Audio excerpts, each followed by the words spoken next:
we want to tell you about another podcast from PRX called Monumental. This podcast explores questions about the past, present, and future of U.S. monuments, uncovering the stories about what and who is important, as well as the stories that have been left out.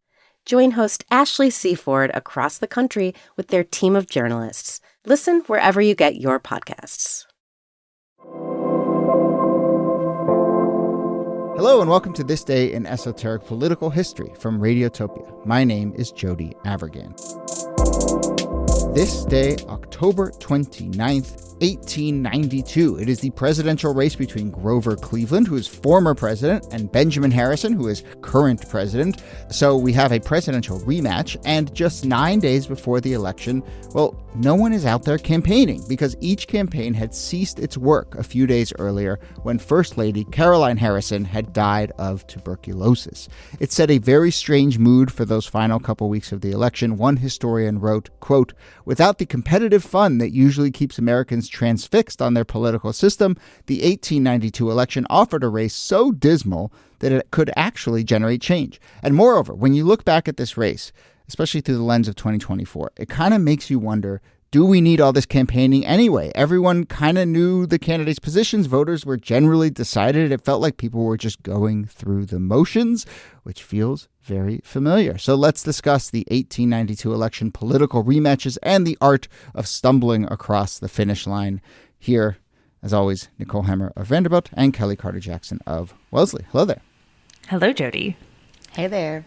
The 1892 election, not really at the tip of everyone's tongue when they think about notable elections. But yeah, I mean, the big question, the big interesting sort of wrinkle for me is this idea of like, if you just stop campaigning, the election still kind of happens and it's fine. Yeah. And maybe there's a lesson there. But in terms of the actual matchup and the two candidates, Niki, do you have a sort of little primer on what was actually at stake in the 1892 election? Sure. I mean, well, there were two kind of big things at stake. One was economic policy. So the Republicans were all in on tariffs. That had been something that had been a key part of Benjamin Harrison's 4 years in office, and there was a lot of debate over whether tariffs were a good thing. We see a little bit of that debate today. But really, it was about grudges. So Grover Cleveland had been president for 4 years. He was the first Democrat who was elected since the Civil War, the only Democrat elected between the Civil War and 1912. So a rare bird indeed. So he had won. And then after 4 years, he had been defeated by Benjamin Harrison. And he was pretty pissed off about it. And so he gets back in the game. He's easily renominated by the Democrats. And now they're getting that much desired rematch. There had been rematches in U.S. history before. You'd seen Adams versus Jefferson, different Adams versus Andrew Jackson, different matchups like that. But this one, between a former president and a sitting president, we hadn't seen that before. So that was kind of exciting. Yeah. When Cleveland left the White House, his wife reportedly told the staff to not change the furniture because they'd be back in 4 years, which is incredibly petty. And maybe keep that chair right there. Yeah, probably didn't actually happen, but I love that. I take it. I custom ordered these drapes. So then let's turn to the kind of development we're marking here, which is the other wife in this, which is Caroline Harrison, who had been kind of sickly her entire life, though she did campaign and she did go out there on the trail. But she catches a cold, which then eventually turns into tuberculosis. Much of that summer of 1892, she's convalescing in the Adirondacks, trying to heal, get better, and it's just not happening. And finally, she succumbs to her illness in October. And as much as there's this personal animus, between these two and grudges between these two candidates, they kind of both decide, like, we're going to take a pause here. Yeah. Which I think is pretty civil. I mean, I guess we recently did an episode about McCain pausing his campaign during the, but that felt different from this. I mean, a little different, little more calculated. Didn't we talk about, though, was it, who was the governor, Alabama, whose wife died of cancer? George Wallace. George Wallace, thank you. Yeah, I was thinking of, I'm like, what are the other sort of contemporary comparisons that might be made there? But, I mean, when your wife dies, you don't have too many moments like this throughout history in which people really just need to, like, pause and say, you know what, there's no need for us to keep sort of debating, campaigning, and out of respect. I mean, I feel like people would, especially in the end of the 19th century, where there's all of this sort of politics of respectability, you wouldn't see it as fair or as proper for someone to keep campaigning while the other candidate is grieving their wife. And so it made sense to take a pause, to take a beat. The other historical parallel here happens, I already said 1912, but 1912, when Theodore Roosevelt is shot on the campaign trail. They do take a week off from campaigning. And he never quite gets back on the campaign trail. Woodrow Wilson does finally get back out there.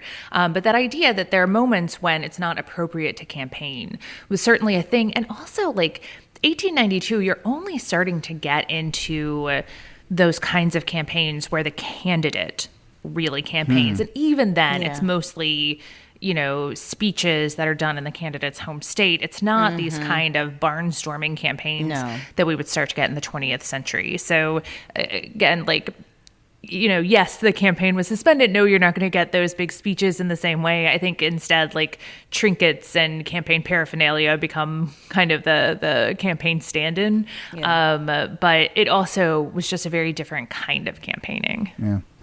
Yeah. But I do wonder, if something like that were to happen today, how much grace is given? Do people wait a day, a week, depending on the candidate? I mean, I don't know. I don't feel like we would give the same sort of. We had an assassination. Yeah, I was about to say. Well, I know that. It depends a lot on how the person who's sort of suffering reacts, right? But yeah, we had an assassination attempt. And I think if Trump had very rightfully said, "I'm going to go off the trail for a couple of weeks," I think that the Democrats would have probably taken a cue there. I think there's just this larger context of how we campaign now that is very, very different and dictates the individual response. One other little tidbit about the 1892, this moment, is that there was a slight succession crisis for the First Lady. Harrison, his wife dies. He wanted their daughter to kind of keep the role, but then the Second Lady, the Vice President's wife, and then the Secretary of State's wife also felt like they should have responsibilities there, that they were entitled to the responsibilities. So I'm just curious. I'm sure. I don't know. Was this one of those situations where no one had thought up to write a rule around this, and now they did? I don't know what the succession for First Lady is. In my mind, I'm like, okay, the First Lady's hosting parties. She's sort of like the. But who gets to host the party? Yeah, I know. I just feel like it's not really a role that has a whole lot of duty behind it, that's not performative or that's not very gender-based too. So, I don't know that you necessarily need a First Lady. Do you know what I mean? It's not a role that's required. And there's not a set of laws around it either, or regulations. Remember, James Buchanan didn't have a wife, James Buchanan, Franklin Pierce, one of them. Anyway, didn't have a wife and just assigned a family member to do it. Theodore Roosevelt's wife dies, and he assigns somebody to the role, his daughter Alice, I think. And so there's, it happens. Yeah. But what's interesting is that there's a power grab happening within the White House, and just to keep her from being just a cog in the story, Caroline Harrison was actually someone who did stuff as First Lady. She was one of the President Generals of the Daughters of the American Revolution, who was promoting the history of women in the story of the United States. She promoted women's rights. She pushed for women to be hired onto the White House staff. So she was doing things, and it was becoming... Raised funds for Johns Hopkins. Slowly becoming a role that might have a little bit of a political valence. Totally.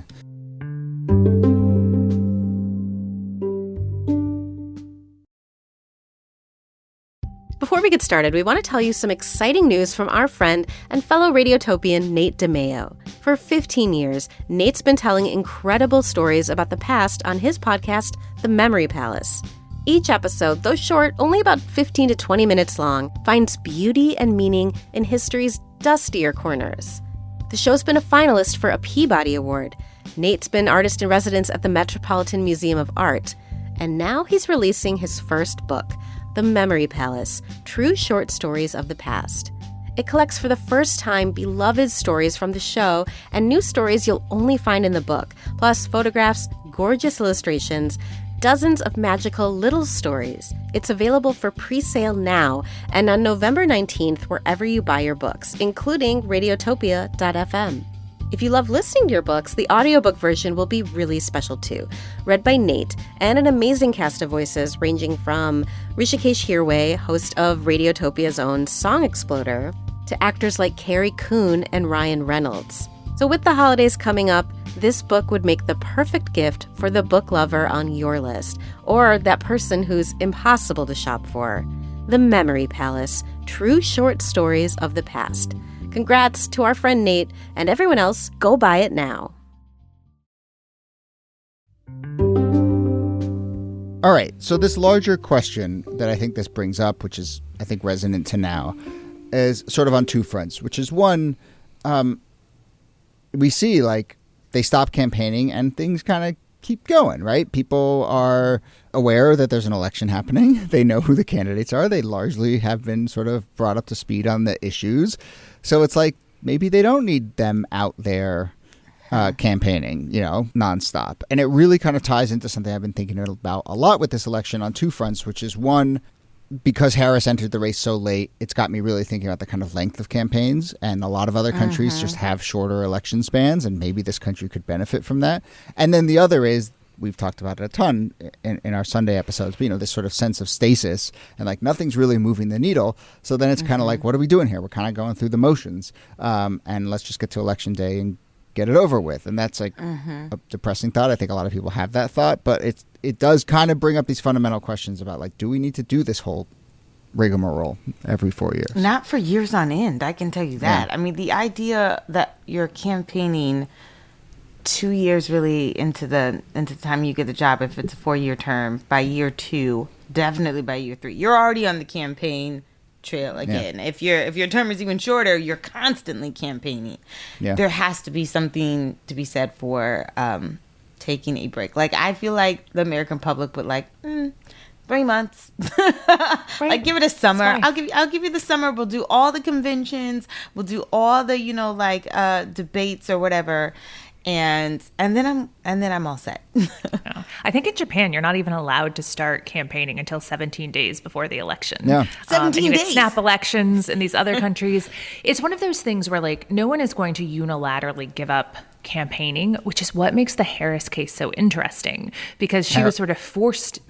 Harris or Harrison? Harris. This the Kamala Harris campaign. Yes, yeah. So fascinating, because she was kind of forced into a very short campaign. And if it ends up going very well for the Democrats, then people could say, well, that's interesting. Like, a short campaign kind of worked. People didn't get that kind of fatigue.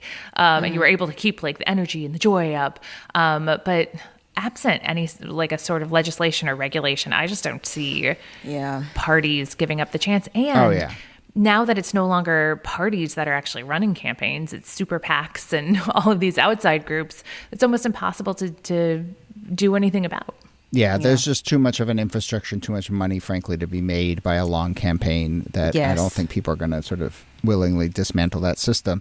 I think there's probably a lot of Democrats out there, Harris enthusiasts, who are like, this short one was too long. Like, we should have voted like 10 days after she got announced. There's a little sort of malaise settling in right now. But again, if she wins, then I think people will ask that question. And I think it's a worthy question to ask. I just don't know what the path is to actually unwinding it. But I mean, I'm all for shorter election cycles and less money and just inform the public and then go get it done. We'll see. But I doubt that will happen. Final thought. I mean, do you feel like the way that we do elections now, I guess the defense of that is that, like, you accumulate knowledge about someone as you go. They're battle tested in public. You go through a winnowing process where you kind of really get to know them and narrow down. I mean, do you buy that argument? Do you feel like voters are getting more informed the more time they spend with these candidates? Do you feel like voters are more informed? I would say I think that that's kind of the idea, right? Yeah. I mean, that was the kind of the idea behind the entire structure of including the First Amendment right up at the top, like this idea that you would have this informed electorate that would mull over their choices and then go to the polls. I think we're in a challenging period where there's so much that is like false revelations and misinformation and untrue stories that circulate. And that's not entirely new in U.S. history, but it is deeply concentrated, and it is much easier for all of that bad information and stories to get around. And so it's just like the longer the election goes on, are people more informed or are they actually less informed? And I'm not sure what the answer to that is. Or misinformed. I mean, for me, I think about, like, especially when you have a big primary and you have like 12 candidates or, like a lot of people that you need to get to know. And this is just in the Republican and Democratic Party. I think that's really important. Like, we forget that there's like, I don't know, 12 people on the ballot for president, like with all the different the Green Party and the Socialist Party and the People's Justice Party or whatever.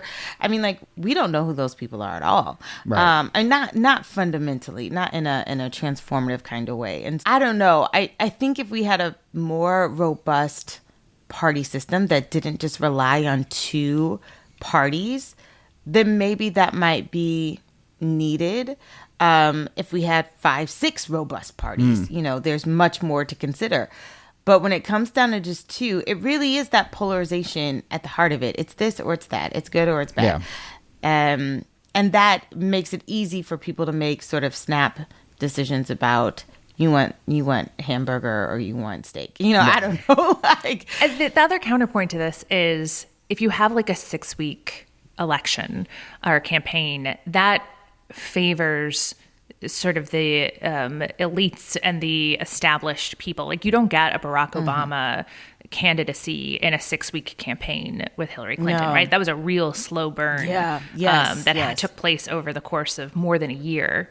So it would favor people who already had a lot of money and name recognition and those sorts of things. I think that's probably right. And the information environment cuts both ways too, because, part of me is like, gosh, if we just had a 2-week election, then some rumor could appear and there wouldn't be time to undermine it or to fact check it or let it kind of settle. And that rumor could be the thing that but I also think, like, we do this for 2-3 years and then there is always going to be a sort of last minute thing that just people make a decision on, or some rumor or some kind of like gut feeling. So, a broken information environment is going to be broken for either 2 years or for 6 weeks or for 2 weeks, and it's just, it is what it is. All right. Well, that was interesting. 1892 election, some lessons for today. But we will leave it there. Nicole Hemmer, thanks to you as always. Thank you, Jody. And Kellie Carter-Jackson, thanks to you. My pleasure.